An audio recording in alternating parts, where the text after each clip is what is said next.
Can Zhen Huan, blessed with both beauty and talent, truly outshine all in the imperial harem and enjoy everlasting favor? After sitting for a while, I estimated that Empress Duan, despite her slow pace, should have passed by the mirror bridge near the Ifu Pavilion by now, so I took Jinxi and slowly walked out. Indeed, I saw Empress Duan being carried slowly on a palanquin. I stood aside respectfully to let the palanquin pass. When Empress Duan saw me, she called out, "Stop!" and leaning on her maid's shoulder, she alighted from the palanquin and said, "What a coincidence! Perhaps Lady Zhen could accompany me for a walk." I agreed as she requested. The path was shaded by tung trees, the atmosphere serene, gradually becoming quieter as we moved further away, with only the chirping of birds around us. My personal maid followed from a distance. Half supporting Empress Duan's arm, I said softly, "Thank you for your help today, Your Highness." But she simply continued walking, then after a moment said, "You need not thank me. I have my reasons for helping you." I looked at her, puzzled. "Does Your Highness believe in my innocence?" Her smile was as faint as a passing cloud, and she said gently, "I saw you coming from the direction of the Tongue Blossom Terrace and passing by my palace. By calculating the time, I knew it couldn't have been you." I said, "I was in such a hurry that day that I didn't see Your Highness and failed to pay my respects. I hope you can forgive my rudeness." "It doesn't matter. I was merely captivated by the beautiful singing outside the palace gate and stopped for a while to listen carefully." She sighed and then smiled faintly. "Concubine Anne's singing voice is so youthful, it makes me feel how swiftly time flies." I laughed. "Your Highness is in the prime of her beauty, why lament the passage of time?" She smiled. "Where is the beauty now?" she said, her gaze fixed on my face. I felt embarrassed under her scrutiny and softly called, "Empress Duan." She composed herself and then said gently, "It is Lady Zhen who truly possesses beauty. No wonder the Emperor favors you so much." I humbly replied, "Your Highness flatters me." She leaned on a bamboo pole and rested on a lakeside recliner. "I saw Lady Zhen in a hurry that day, but there seemed to be worry in your expression. I wonder why." I hesitated for a moment, but she already said, "It's all right if Lady Zhen doesn't wish to talk about it. Even though I usually keep to myself, I'm not completely oblivious to the affairs within the palace." I absent-mindedly fiddled with the silk ribbons tied in a lover's knot on my dress, gazing at the lake and mountains. The lotuses on the lake were already showing signs of withering, indicating the end of their season. I remained silent. Empress Duan's eyes reflected an understanding tranquility.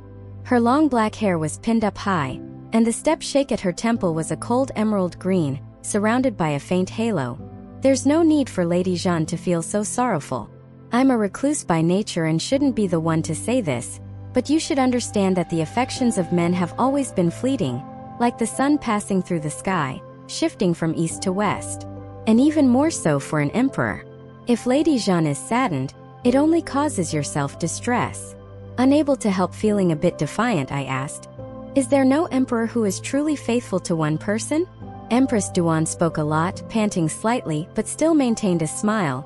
Even the late emperor favored Empress Shu to such an extent, but there were still the Dowager Empress and many consorts, along with numerous children. An emperor's heart is even more fickle than that of ordinary men. It's better for you to accept this. Otherwise, you'll only suffer. I said, "Yes. Your Highness's words are very sensible. I understand," Empress Duan said. "Whether it makes sense or not is secondary. It's good that Lady Zhen understands." Empress Duan fell silent for a long while, focusing on watching the large and small red carps leisurely swimming in the lake. I too plucked a twig of fresh willow, playing with it in my hands, stirring the water to tease the thread-like algae, which entwined interestingly.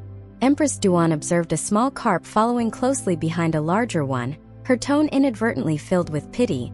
"Princess Wen-yi is indeed adorable, yet it's a pity she's faced with such a troubled fate." Her comment struck me as odd, prompting a smile in response. "Why would Your Highness say that?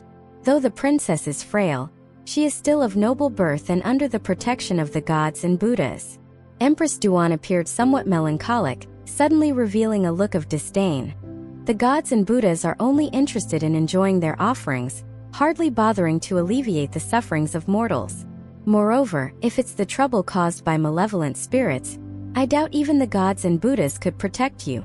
I was taken aback, not expecting Empress Duan, who seemed so gentle, to be so forthright, and I began to feel a growing fondness for her. She continued, "The child, Chao Qinma, was not meant to be born. Her conception was untimely. The birth was premature, and the fetal position was incorrect, nearly costing her her life. That's why the emperor holds her so dear." She sighed.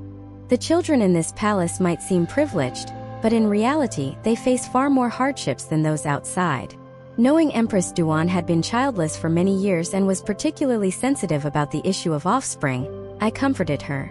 "Your Highness is kind-hearted and should take good care of herself. A healthy body will sooner bless the emperor with a prince or princess." Empress Duan smiled bitterly. "I appreciate your kind words, Lady Zhen, but I'm afraid such blessings are not meant for me."